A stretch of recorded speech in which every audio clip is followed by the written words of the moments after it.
welcome to EoZTV. I'm Elder of Zion, and I have a special guest star today. Very excited, Aboud Dandachi, whose name I'm hoping I'm pronouncing correctly. Hey, how you doing? Very well, thank you. Thank you. Aboud is coming to us live from Toronto, where he lives now, but he's most famous for where he came from originally, which is Syria. It's an amazing story, and perhaps most of you have heard it, but we're going to go over it quickly, and then we can talk about other topics. But it is a fascinating story. Again, Aboud was born in Syria and grew up there. But and my understanding, again, just to keep me straight, but you went to school in other countries, right? Or you spent a lot of time in other countries in the Middle East, correct? Yes, correct. I am Syrian originally, and I'm of that generation of Syrians who actually grew up in the Gulf. Um, Imagine the Gulf in the 1970s. They have a lot of oil money, but they don't have any expertise to actually build an economy. So what do? They hire a lot of foreigners, and preferably Arabs from Lebanon, Jordan, Egypt, and Syria.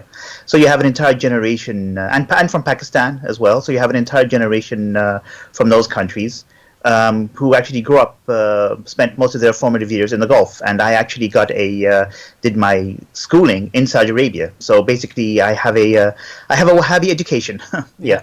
I mean, in Saudi Arabia, was it like a madrasa? Was it like a religious school, or just No, a no, regular? no, no, Okay, no. just like No, just a regular school, but there's a huge emphasis on religion. I think we had, if memory serves, at least four subjects devoted just to religion. They take religion very seriously over there. Not like in Syria. In Syria, um, religion isn't really taken very isn't the religious courses aren't taken very seriously. In Saudi Arabia, they can actually make or break your grade. Yeah. Okay, that's funny. So that's interesting though. So until what age were, and also the Gulf, again, to my understanding, there are a lot of Palestinians in the Gulf as well that are working, correct? Oh, tons, absolutely. A lot of Palestinians. There was a time when the Palestinians who were working in Saudi Arabia, they had to a certain percentage of their salaries was deducted, so that money could be sent to the PLO. Well, after the Gulf War, the first Gulf War, when Arafat sided with Saddam, Saudi Arabia stopped doing that. So the Palestinians in Saudi were actually happy about that. They didn't have to send money anymore Okay. to the PLO. That's really interesting. That I didn't know about. That's really funny. Yeah. Yeah, there was. I mean, obviously, and again, I don't know how old you were, but obviously, when the Gulf War happened, when the Palestinians were kicked out of Kuwait because of Right. their pro-Palestinian, and that was like 400, 500,000 of them, to my understanding, which was essentially a Nakba, but nobody calls it Yep. that. It's just about the same order of magnitude as that fled in the '48 war, which I always thought was ironic. Yeah. And So it wasn't. I mean, it wasn't just they were kicked out. They were hunted down. They were killed. Some of them abused. Some of them had to leave. Due to their own safety.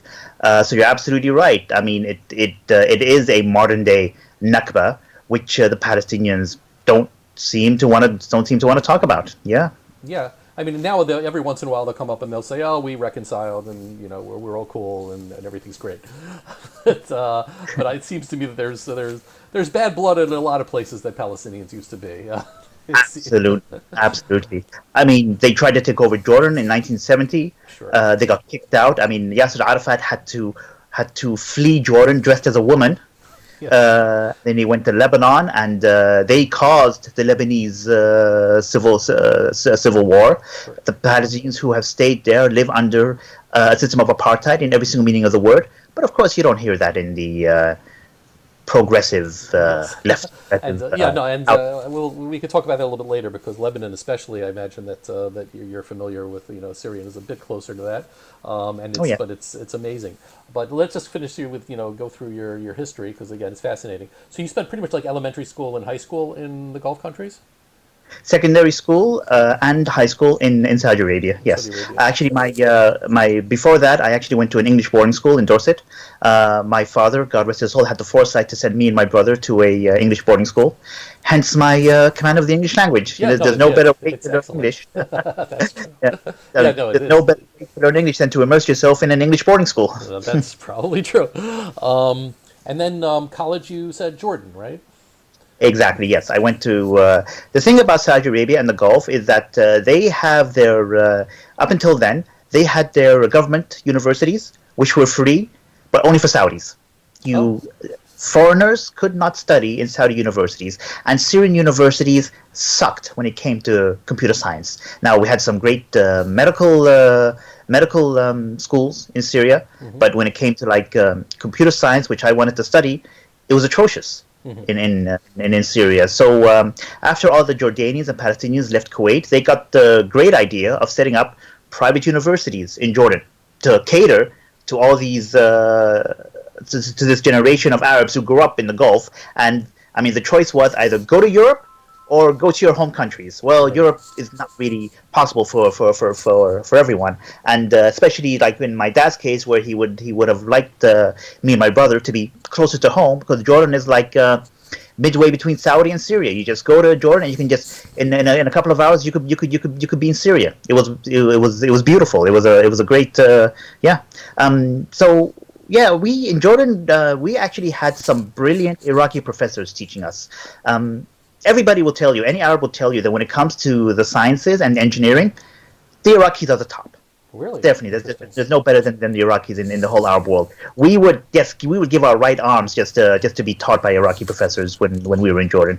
Wow, Yeah. that's interesting.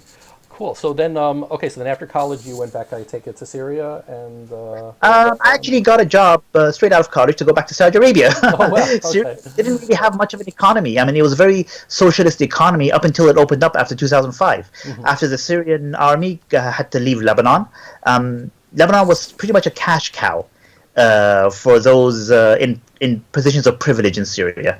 So when that was cut off, the country liberalized quite a bit. But until then, I actually went and worked I worked in Saudi until 2008. Then I worked in the Emirates for a year. Then I worked in Qatar.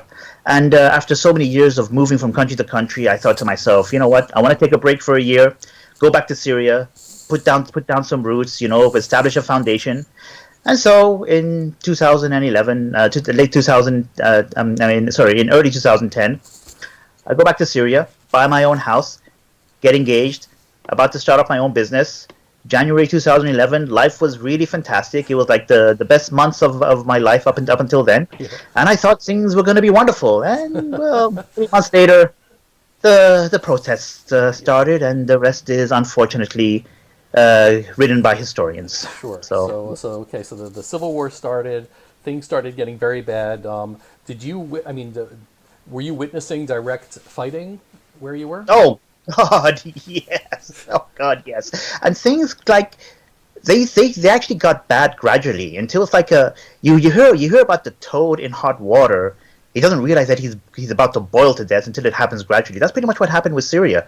I remember it got so bad in Ramadan that I was like out in Ramadan, going back to my house, and all of a sudden the entire neighborhood erupts in gunfire. I couldn't even see where the gunfire was. I didn't know where the heck it was coming from. When you're in an urban area, it's very difficult to know from the sound where the gunfire is coming Sure. from. It's echoing off the It's buildings. Sure. Absolutely. that's what I discovered. That's what I discovered. When in an urban area, you just don't know. So, and in February 2011, the army actually escalated, and my neighborhood of Insha'at was the first one to be hit with tanks and artillery. Now, they weren't using the really heavy stuff back then. They were still trying to avoid massive civilian casualties. The kind of artillery that they were using weren't the kind that could bring, like the ones that they used afterwards in Aleppo and other places. The times that they could bring down a building with.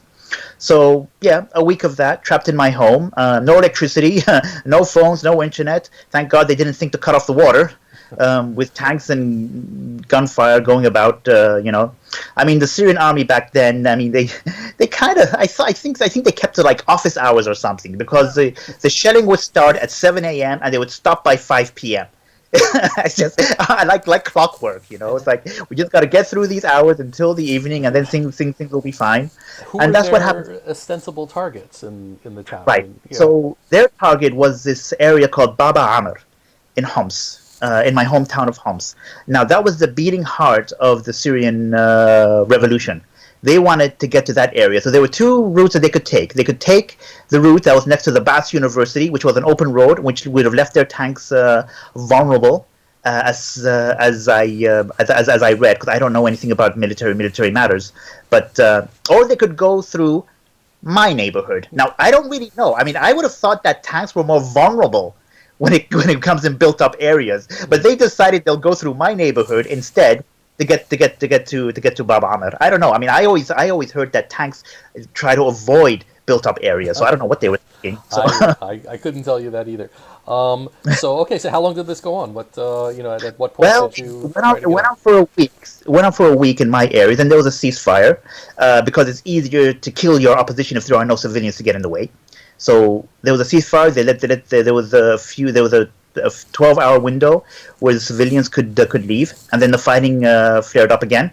I don't remember how long it kept up for. I think maybe it might have been a month. I believe. I'm not quite sure. I was in my home village the whole time until things died down, and I was actually thinking the war is over. That's it. They've used overwhelming force. They've taken over Bab Amr. That's it. The war's done. I was too optimistic or pessimistic as the case may be, and the war kept dragging on. So I moved to the coast, Tartus, which was a safe area. Nothing was happening there. The regime, it was a place that was pro-regime, and I'll say this much to the people of Tartus: they left. We were left alone there. You know, people like me from the opposition areas, Sunnis, were left alone there. You had the population of Tartus swelled three times, about the triple its normal size, and there were Syrians from all over Syria coming to Tartus because it was a safe area. The regime wanted things to be so calm there that they didn't even set up checkpoints in the center of the city. You know, they wanted things to be so calm, and it was okay up until the regime started using chemical weapons, and they started to just draft men off the street in Tartus. Towards the end when I was there, they would set up these surprise checkpoints and just draft men. Men would just disappear, and they were drafted into the army. Wow. So combination of factors just convinced me that, because I was just waiting for the war to finish so that I could go back home. Sure, that's what I thought was going to happen. Yeah. When it became evident to me that it wasn't going to happen, that's when I decided to leave and go to Turkey. So that was in September 2013. Okay, yeah. Wow. So it's already been a couple of years. And so how did you end up getting to Turkey? Straightforward. Absolutely straightforward. Back then, when you try to go into... I went through Lebanon. When you try to go through Lebanon, you got to make sure, A, the Syrians are letting people out, B, the Lebanese are letting people in. Okay. Sometimes both those things wouldn't be happening. I know I had relatives who would be let out of Syria, but they would be turned back on the Lebanese border. You know, it happened. So I was actually, I remember when I went into Lebanon, they had decided to just do a spot check of every male of a certain age. And you had this Lebanese officer who looked like the Lebanese George Clooney sitting on a chair, inspecting every single ID and passport and asking people, when was the last time you came to Lebanon? What are you going to do in Lebanon? And if he didn't like the answer, he'd just tell you, come back after a week. You're not getting in. So I seem to have the proper. I seem to have had the appropriate look for somebody who was not trying to cause trouble. So I was let in.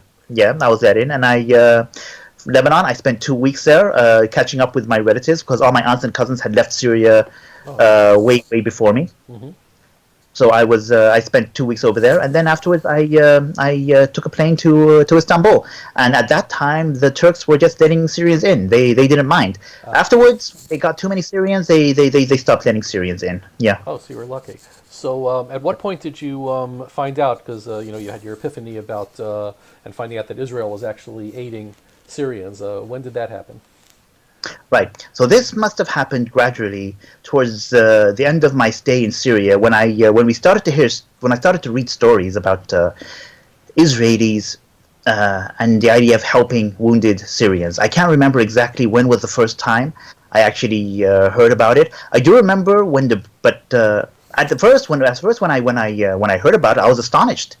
I was absolutely surprised, because in the Middle East, to help one's adversary is unheard of. Syria was always the most hardline opponent and foe of Israel. That's always been our history. I mean, I remember one Israeli friend telling me that the last fate any Israeli soldier would want would be to be captured by the Syrians, which I found to be quite tragic. You know, and yes, the Syrian army does have that reputation. So with such a horrible history between our two people, I was just wondering why in God's name would the Israelis take these risks? You know, I mean, because they're taking risks to let in wounded, to spend so much money on helping wounded Syrians. I mean, in Syria, let me tell you how incredible that is in the Middle East. In Syria, if you get shot, the first thing the doctors will ask you isn't where were you shot. They'll ask you who shot you. Right. Because if the army shot you, they don't want anything to do with you. They'll tell you go away. We don't want to get into trouble with the security forces. So if you get shot and go to a hospital, you got to damn well make sure to convince them that you were shot by the terrorists, the opposition, whoever. You know what? It's so yeah. I mean, it's so for Israel to be helping people. I mean, if I've always said this. If I was the Israelis on the Golan, I would have put up a great big wall and just said, you know what, leave your troubles to yourselves. So that's very interesting. I mean, again, there is a Middle East mentality clearly, and Israel doesn't share it in many ways. Which is it's and very often I see that that Arabs will project their own way of thinking onto Israel and assume that Israel's going to act that way. And it's very fascinating that way because again, just tiny example like. Mahmoud Abbas, when I think I mentioned this in a previous show, but when he left Sfat, his family assumed that the Jews were going to take revenge over the what happened in 1929, the riots, and Sfat was one of the places of the riots. So he said, of course they're going to be killing us. That's why we have to leave. And that's what happened with a lot of the people that fled, a lot of the Palestinians that fled in 47, 48. They were just afraid, hey, if the Jews get the upper hand, they're going to treat us the way we would have treated them. And now it's a Nakba, but they left. It wasn't most of them, not all, but most of them, they fled. And out of fear, which is fine. So it's but yeah, this happens all the time, and but it seems to be infecting some leftist Western thinking also that Israel acts this way, and it's the exact opposite. But it's I mean, like it doesn't astonish me that Israel, or Israelis or Israel or the IDF even was doing something like this, because this is what they do. It's it makes sense that they have the expertise. They can set up field hospitals. They do it in Haiti. They do it wherever there's a natural disaster. There's right by the border. They have an opportunity to do something like that. It's not surprising at all to people that are Jewish or that are pro-Israel or that are Israeli. It's this is sort of what's expected. The people that are against Israel will say, "Oh no, they should have opened the borders to let all the Syrians come in." That's what they say. Oh no, that would have been practical. No. I mean, at that time, Jordan and Lebanon were really cutting down on the number of Syrians that they would that they would end by 2014, 2015. It was it was getting much more difficult. I remember the breaking point for me was in early 2014 when Benjamin Netanyahu visited some wounded Syrians on the Golan, and the reaction of what passed for the official Syrian opposition was atrocious. They were like, "Oh, Benjamin Netanyahu, you're exploiting our wounded," and blah blah blah. And I can't remember exactly what statement they put out, but I was just absolutely livid. This is the kind of political immaturity which was really gonna get us done in for. So I wrote a blog post on my blog. It was called From Homs to Istanbul. I addressed to them and I told them, why can't you just say thank you? Who's going to trust you if you can't say thank you to people who are helping us? Yeah. Why is it so hard to just say thank you? And I think afterward they realized it was a stupid statement that they put up because they actually removed it from their website. But that was the breaking point for me. I mean, it's like the thing is that I was never really politically active before. I didn't have strong political beliefs. I had assumptions. There's a difference between having assumptions and having, strong convictions. Sure. I just assumed the Middle East was the way that it was, that Israel had taken over the Golan and it was usurped Syrian land, and we were gonna have to try everything we can to get it back someday. And I thought that Hezbollah was carrying the banner of Arab resistance. Right. And then these Hezbollah mercenaries come to Syria and start killing Syrians on behalf of the Iranians and Bashar al-Assad. I mean, in 2007, I used to think that George Galloway was a hero. Now I can't stand the guy. Right. You know, I just can't stand him. So that really was the breaking point for me. I mean, when you come to think about it, what exactly is an ordinary Syrian's beef with Israel? I mean, the Golan. I mean, if there was the political will on the Syrian side, the Golan could have been resolved. At one point, the entire Golan was offered back to Syria, except for a bit on the Tiberias Lake. Right. Yeah. And no, for the Assad regime, it's more convenient for them to keep the country in a state of war, not war, emergency, not emergency, on a kind of war footing. It's more convenient for them. They are politically and mentally incapable of reform and coming to an agreement with not just Israel but any of their adversaries. Now, right now, the Russians are fed up of Bashar al-Assad because he just can't seem to move on. The thing is, in the mentality of the regime is that once an enemy, always an enemy. Now, Hafiz Assad was a lot smarter. He didn't actually. He was famous for not completely obliterating his opponents. He would always leave them with a way out. One of the most famous cases was the Lebanese general Michel Aoun, who he allowed to leave Beirut. And years later, Michel Aoun comes back to Lebanon and becomes pro-Syrian, you know, because Hafiz Assad's mantra was always, he might be my enemy today, but he could be my friend tomorrow if circumstances change. Bashar al-Assad has none of the political savvy that his father has. So, long story short, the fact is that there's a continued state of war between Syria and Israel. That's on the Ba'athist regime. The ordinary Syrian has no reason at all to view Israelis as adversaries. None whatsoever. I mean, I can't begin. It was the quietest border for Israel for many years when it came down to it. And for good reason. The last time the Syrian army tried to tangle with the IDF was in Lebanon, and that didn't turn out so well for the Syrian army. You know, I think they kind of learned their lesson then. I mean, Damascus is pretty close. I mean, 73. The IDF was pretty much shelling the outskirts of Damascus. So I mean, it wasn't just superficial help that the IDF was giving to Syrians. It was full facial reconstruction, artificial limbs, cancer treatment. You're talking about millions of dollars in some of the best hospitals in Israel by some of the best surgeons in the world. And it wasn't just the government. One of the biggest private fundraisers that the Israeli public ever took was in 2017, I believe, and they collected 1.2 million shekels to help Syrians, so they could help Syrians who were setting up hospitals and field hospitals inside Syria itself. Do you remember the huge wave of migrants that went to Europe in 2015? Sure. There's, by the way, sorry for interrupting. I don't know if there's something you can adjust on your microphone. It sounds like it's coming from you, but it's like when you're talking, there's all of a sudden, and this only happened in the past 5 minutes, like a big buzz while you're talking, and I'm not quite sure if you know why. I was afraid of that. I'm afraid it's my computer. Will you allow me to just stop the video and come back on? Sure. I'll hang on and then talk with people. I do apologize. That's okay. If you can fix it, sure, that'd be great. So I'll. Thank you. I apologize to to everybody that's listening, but we will be back soon enough. But yeah, it was getting a little bit. It was certainly getting a little bit hard to understand. So I'm sorry about that. This is really. I mean, I expected. He's calling me back. 1 second. 1 second video. Hi. Yeah. Hold on. There we are. You're back. It's better.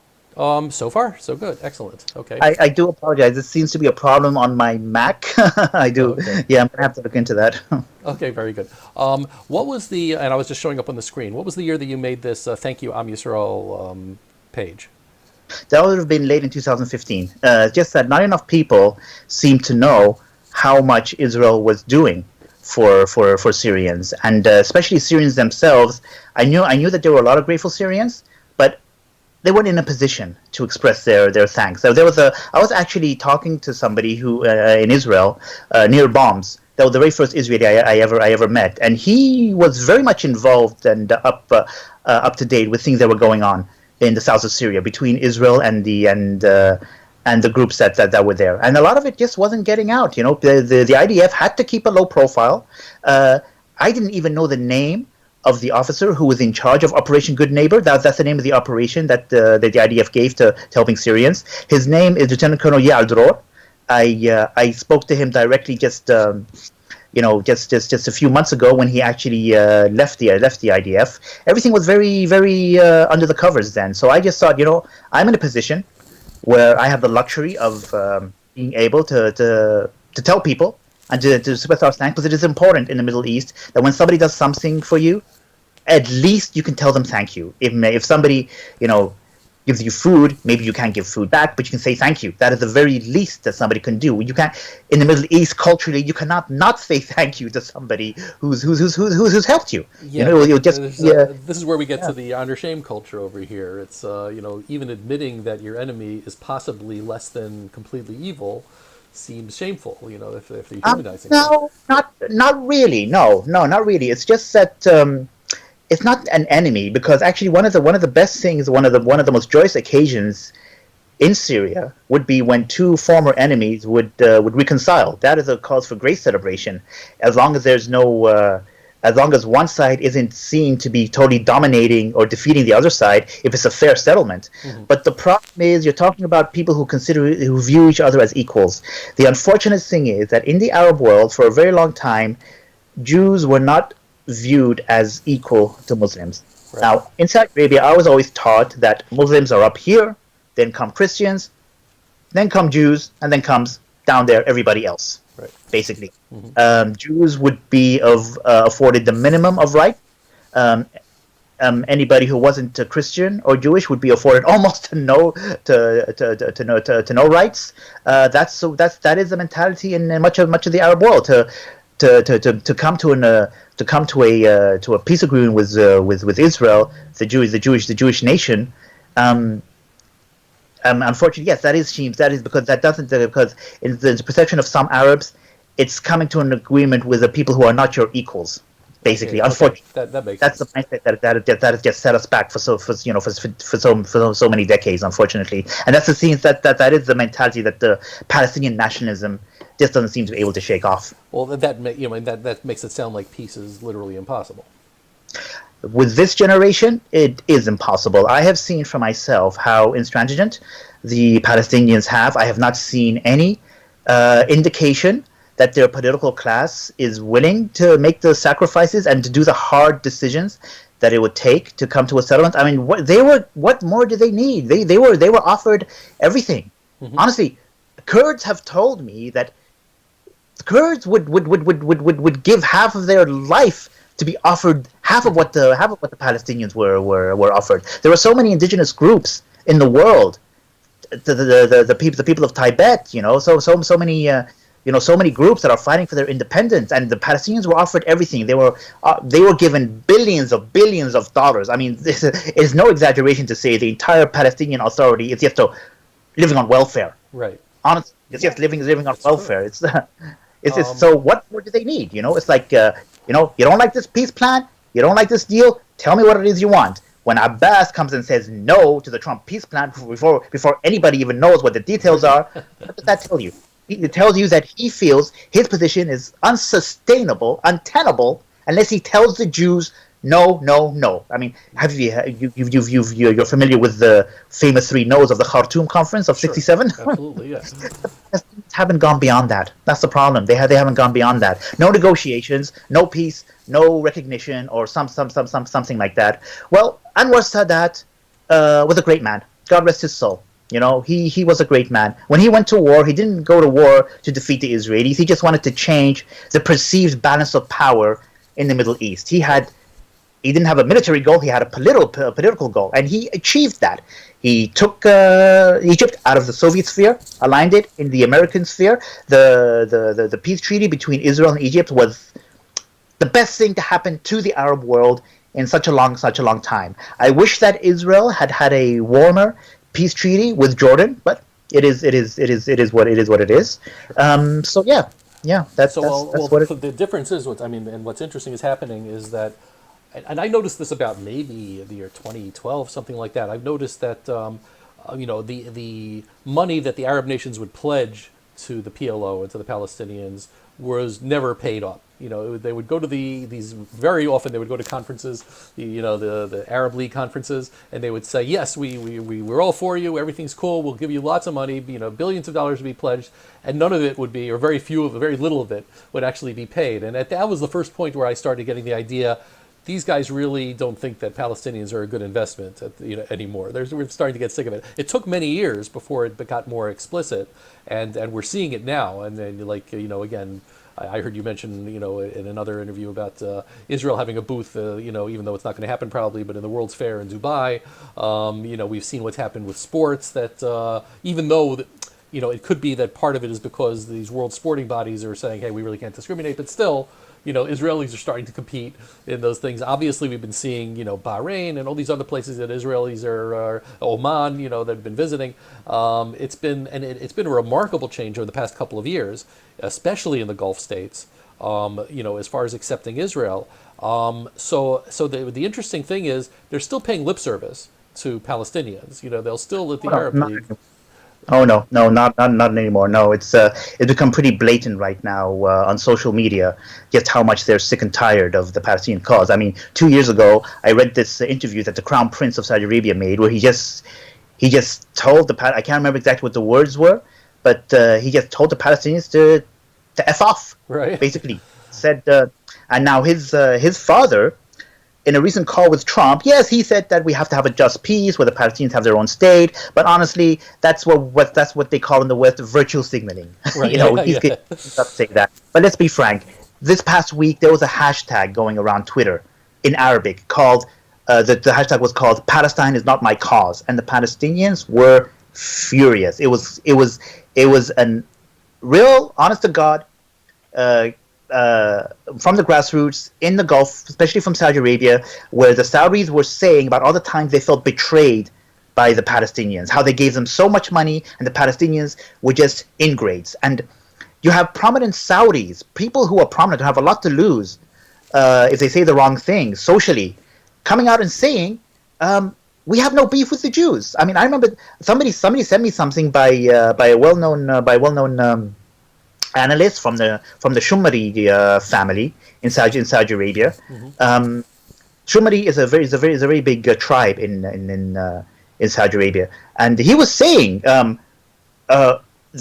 we have so many mosques. Why the heck do we need a mosque? Why do we need the Al-Aqsa Mosque? Right. What he exactly said was that the world is not so constricted that we need a mosque in Al-Aqsa. And he said, the Jews are only asking for one temple. That's all they want. Let them have their one temple. We can build mosques anywhere they want. It's like, and it's like, no, right now, I mean, it's pretty blatant right now. It's just today, this morning, somebody sent me something which I found extraordinary. Now, in Ramadan, now it's Ramadan right now, and that's when the best TV shows come on. Yeah. In the Arab world, we spend all year waiting for the best TV shows to come on. And there's been this one Saudi comedian. I know him from his look, but I can't remember his name exactly. But he's the Charlie Chaplin of Saudi comedy. He is so famous. He has had shows every single Ramadan for as long as I can remember. I think maybe 20 years. Yes, I believe. So he had it this year. His show is about a family, an ordinary Saudi family. And the son has made friends with an Israeli on an online game. And one of the relatives, I think the sister, is shocked. Mm-hmm. So the father is like, why are you shocked? This is absolutely normal. This is how it's going to be from now on. You got to accept the fact that the Jews and the Israelis are going to be here to stay. So there's sort of like this drama is trying to present a narrative, a discussion, which you would never have imagined before. Now look at the Egyptians with their ridiculous sci-fi TV show. Right. What are they called at the end? It's like, okay, so the Arab countries united and destroyed Israel. Well, first of all, the concept of the Arab countries uniting is the bigger fantasy than Lord of the Rings. First of all. The other show you mentioned, Exit 17, I believe the name is. the one in Saudi Arabia. Right. Yeah, because there was also anti-Palestinian stuff that were being discussed, as I understand. The comedian and his friend were talking about, saying, why should we even bother with these Palestinians? Well, the other one said, Ah, what are you talking about? It's our you're, cause. And it was, you're it's familiar with it. yeah. Yeah. I was reading that. Was I've been Ramadan series. Hey, I follow them. I can't understand them, but I follow them. And of course, Yeah. Qulub Harun is like the big one. Everyone's talking about the Kuwaiti one. Because it's a very sympathetic show about Jews in Kuwait in the 1940s. And there's such controversy. I mean, it's exploding because it's sympathetic, and it's amazing what's going on there. And, and also, guess what? I mean, Fauda apparently is a big hit in the Arab world. Yeah, it's There you go. I heard something I just literally tweeted. It was very funny. A Hezbollah newspaper did a review of Fauda, and they're just going about how terrible it is. But at the very end, they have two suggestions. One is don't watch it. Only the specialized people that know how to deal with this sort of propaganda could watch, because they're very worried that everybody's going to become pro-Israel from watching it. And two is we have to start making our own miniseries like this. So on. Yeah, Like, well, sure. I mean, it's yeah. I mean, the thing is, I mean, the Haaretz.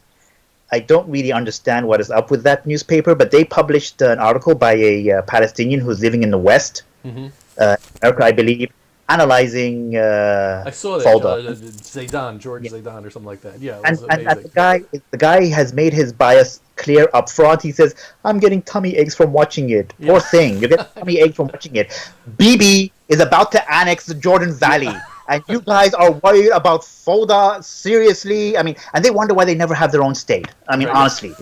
But his complaint about it was absurd. He's like, here's a story about these undercover Israeli agents that are trying to do everything they can with while being in secret. And he's saying it doesn't show them just like spraying machine gun fire on women and children in Gaza. Like, what's wrong with that? It's not realistic. It's like, so this guy like it was completely insane. I mentioned that as well. I had a quick article. I swear to God, I get so pissed off because this is something that in any interview that I do, I always try to say the same thing. And if your viewers take one thing away from this, I would like them to take away what I'm about to say.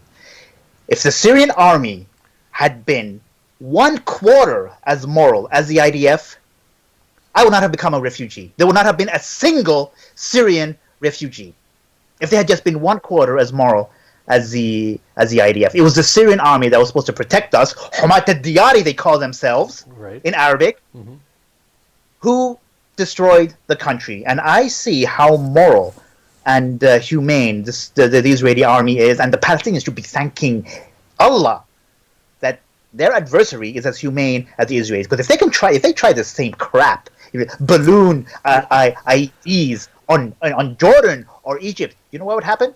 Hell. Of course, they'd have hell to. Just look what happened to. Nahr al-Barid camp in Lebanon some time ago. The Lebanese army just leveled it, even though it wasn't Palestinians they were after. It was Islamists inside the camp. The Lebanese army didn't care. They just leveled the whole place.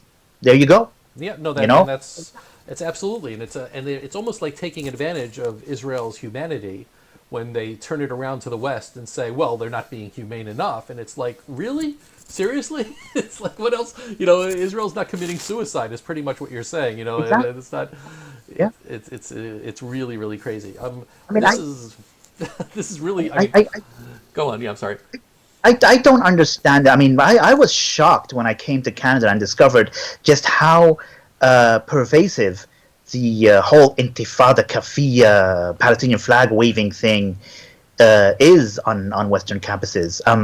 Something happened. I don't know whether your listeners are familiar with it. Something happened back in November last year at York University here in Toronto. What happened was that a group called the Reservists on Duty were coming to give a talk. It was organized by one of the university clubs. It was sanctioned by the university. They said, yes, you can hold this event. The university had approved of it. But, 4 reservists coming and giving a talk was too much for the Intifada crowd. It was a riot. They tried to disrupt it.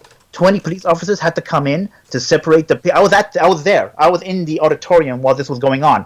The pro-Palestinian rioters were banging on on the walls and on the doors and using loudspeakers to try to disrupt. They had people inside the auditorium who kept disrupting. They had to be taken out. The elderly Jews who were there were so afraid that they had to be given a police escort back to the car park here in Toronto. And I am told that this is actually quite normal on Western campuses. It unfortunately happens. I don't know if it's to that degree all the time, but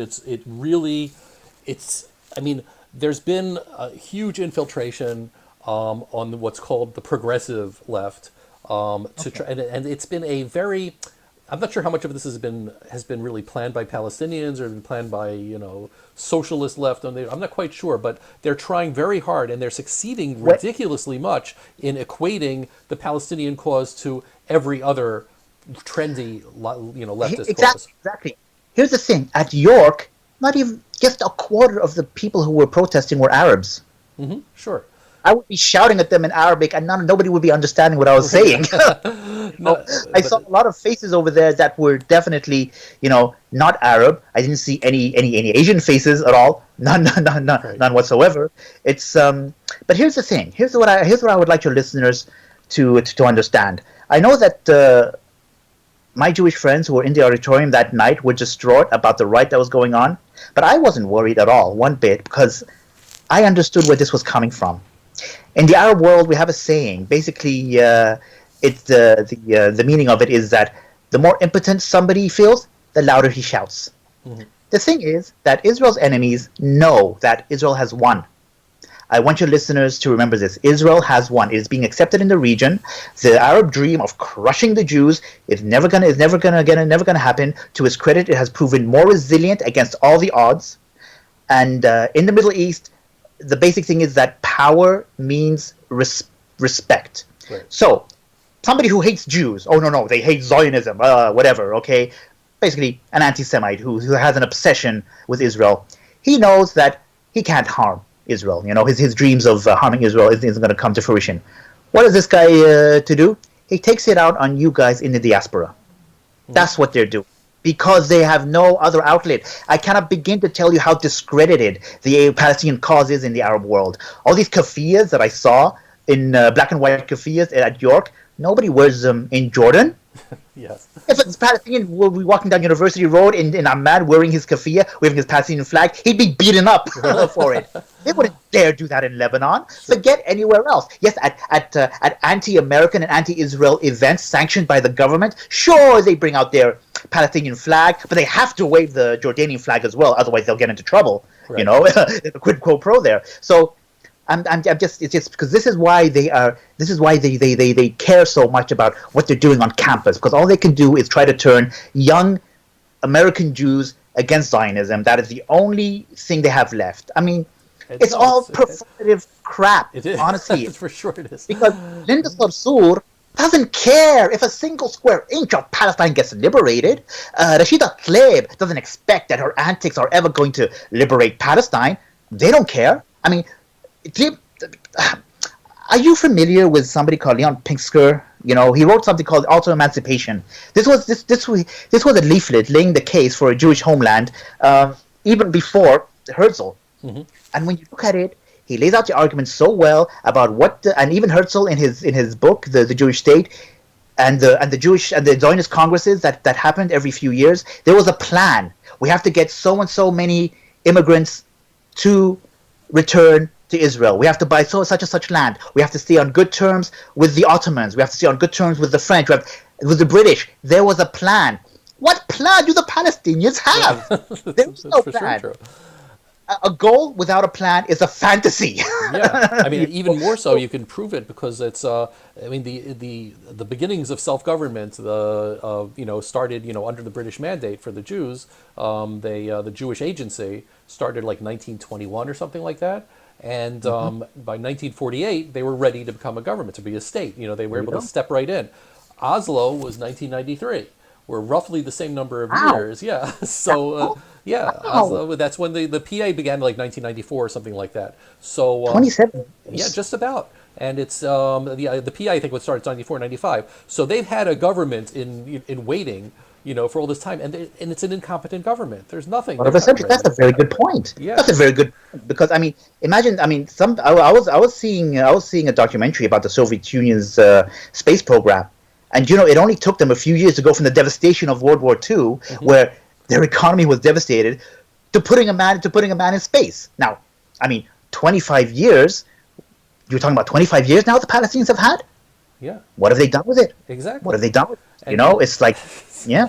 They don't have like a working judicial system. They don't. Anything they do have is from the Europeans that come in there and say, oh, well, here's how you should do it. The Palestinians say, okay, you can do it for us. That's great. The NGOs are what's running the country. As far as any, Exactly. It's crazy. While I still have you, and again, we're already longer than I expected. I want to keep asking you questions, guys, so much. Maybe you'll come back another time. I know. I wanted to since you're familiar with this stuff, and I just wanted to again gut check different things in the Arab world. You're talking about that Jordan antipathy towards the Palestinians. And my impression was, again, obviously the Palestinians are like a majority in Jordan, but I know that there's some. But is it really that bad? I mean, the ones that are the Bedouin, the original Jordanians. Oh God, yes. I mean, they have two football teams over there. One is known to be Palestinian, the other is Jordanian. And when they play, oh my God, I hope that the last thing that you want is for one to really beat the other side, because the gloating that happens then, it's like, first of all, here are two phrases that I only learned when I went to Jordan, which I never heard before I went to Jordan. The Jordanians have a code word for Palestinians. They call them Belgiques, Belgians. Don't ask me why. Okay. I have no idea why. But it's a very nasty term, and an even nastier term is something which I really would not like to say on air, but I'm just gonna say it. It's pretty bad. They sometimes refer to Palestinians as, instead of Falastini, as Falastizi, which is a combination of Palestinian and ass. I think I just heard that in Lebanon. I was hearing that there was stuff like that going on. It was it's kind of racist. It's kind of racist. It's I never heard that before. I went to Jordan, and I remember I actually put my foot in it, where I was talking to a guy who I thought was European, and he mentioned, oh, he comes from somewhere in the West Bank, and I told him, but this guy told me you were Belgian. And the look that he gave me was like, oh my God, what have I done? I had no idea. Yeah.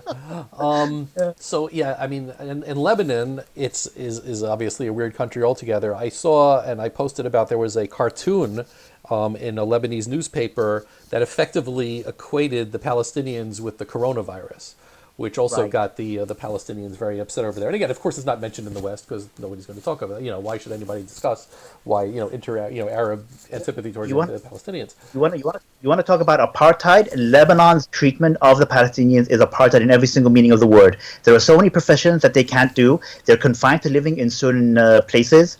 It is a horrible, horrible existence. But do you hear anybody taking the Lebanese to task? No, because the moment that Linda Sarsour or Rashida Tlaib tries to stand up for Palestinians in Lebanon, you know what the Lebanese are going to do? It's going to make life even worse for the Palestinians in Lebanon. They know there will be a price to pay. No amount of pressure that they can bring to bear on the Lebanese government is going to change the Lebanese attitude towards the Palestinians. And the same thing in Jordan as well. So what do? They see that Israelism, the thing about the Middle East is that people have to understand, when people do an action, they always figuring the costs. They seem to believe that there's not too much of a cost to be hating Jews, right? To be an anti-Semite in all but name. To be honest, it's. But the thing is, though, that societies in general in the West have actually proven that they do stand with their Jewish communities. Look what happened to Labour. Yes. Labour.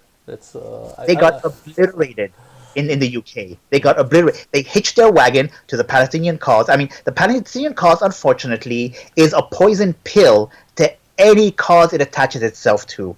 Unfortunately, because I would love the Palestinians to have their own state, because they're very well educated. They have so many masters and PhDs and such and such and such. They're very well educated. But I would love for them to have their own state. But politically, they're very immature. Same thing happened to Bernie Sanders. He had some atrocious surrogates. And the ordinary person, even if they don't know the whole details of the Middle East, knows that anti-Semite is bad news. Sure. They know that when you surround yourself with bad people who talk about Jews, in the way that they do, angry, uncompromising, they kind of get a bad feeling in their guts, and it's a lesson that the left doesn't seem to be in any hurry to learn. That's for sure true. Well, that's because they keep denying that they think that the only anti-Semitism is from the right, and they're completely unwilling to look at their own side and see it, and we've seen that over and over again. Yeah. A couple other little things, just because I was always worried. The Syrian Observatory for Human Rights, are they accurate in what they say? Because they seem to be pretty good. I have not found them to be at fault yet. I don't know where they get their information from, though. They seem to be a very small outfit, but until now, I have not found them to be wrong once. Okay, good. Yeah, and in Syria, you got to be right about every single fact, because there are a lot of people who will, try to refute the blindingly obvious. Right. So yeah. No, they're very. I mean, they're so detailed, especially even when they talk about Israeli airstrikes in Syria. They really go in. They say, here's how many people were killed. Here's how many injured. This is the building. This is exactly where it was. They somehow have all the information, and they're based out of the UK, I think. But they probably get their information before Bashar al-Assad does. I think so. It's I just wanted to make sure. I thought that I got that impression. I just wanted to make sure. Yeah, the thing is, in Syria, there are a lot of people who are eager to make contacts with Western organizations. So they will freely give information just to have that lifeline in case they think there's some advantage to it. So it doesn't surprise me at all. And the thing about Syria is that the corruption is such that you could pretty much buy anything. You could buy your way into a cabinet post in Syria. I mean, yeah, yeah. And one other Syrian question is. My impression, I'm reading this in some sources, but nobody's really said it officially. Coronavirus sounds like it's pretty bad in Syria, but they're not admitting anything, is what it sounds like. Are you hearing anything? How would they know? How would they possibly know? I mean, to know how bad coronavirus is, you got to know somebody died of corona first, and you need to test for that. It's hard enough for advanced countries to be able to test. How could Syria possibly know? I mean, you find that people are dying of symptoms that look like pneumonia when they thought that they didn't have corona because they weren't tested. It was just assumed to be something else. The thing is that I read an article today where there's still so much that we don't know about this virus. I mean, I grieve for Syria. I mean, Syria, when we became independent, the thing is that we never became an independent country until the French left. But before then, we were always a very important province of whatever empire was ruling at the time. Mm-hmm. I mean, the French considered us to be a big prize. The Ottomans considered us to be a wonderful prize. Any Islamic empire it was said that when the Islamic armies took Damascus, the Prophet cried tears of joy. Mm-hmm. Damascus and Syria was always a crown jewel in any empire that was ruling it. We had everything that we needed to become a successful state. We really did. We lacked for nothing. We had an educated people. We had some oil. We had water. Our agriculture was good. I grieve for Syria. It shouldn't have come to this. We could have been more successful than Dubai. We could have rivaled Singapore. We had the work ethic. We had the potential. What What happened though was socialism. I'm sorry, socialism. I've seen it. Yeah. I've seen it. I'm sorry, guys. The socialist fantasy. I mean, to some extent, you do need socialism. Like in Canada, socialist medical system, sure, to some degree. But the actual engine of production and of the economy, it's just I've seen it. Is it really that much socialism, or is it really the Ba'athist, minority, like sort of ruining things and trying to stay in power? Well, you know what? There are other countries that have been corrupt. First of all, let's take Lebanon and Syria. Pretty much the same people, until the French came and drew a border between us. Lebanese used to call themselves Syrian. When Khalil Gibran, the famous Lebanese poet, went to America, he put as his nationality was Assyrian. So what happened was the Lebanese came and drew, the French came and drew a line, and Tripoli went to the Lebanese, and you could see the difference in the development of each country. The Lebanese are extraordinarily sophisticated, unbelievably so. Everybody wants to vacation in Beirut. The best thing you could have in the perception of the Arab world is to have a Lebanese girlfriend or boyfriend. Okay. Honestly, seriously.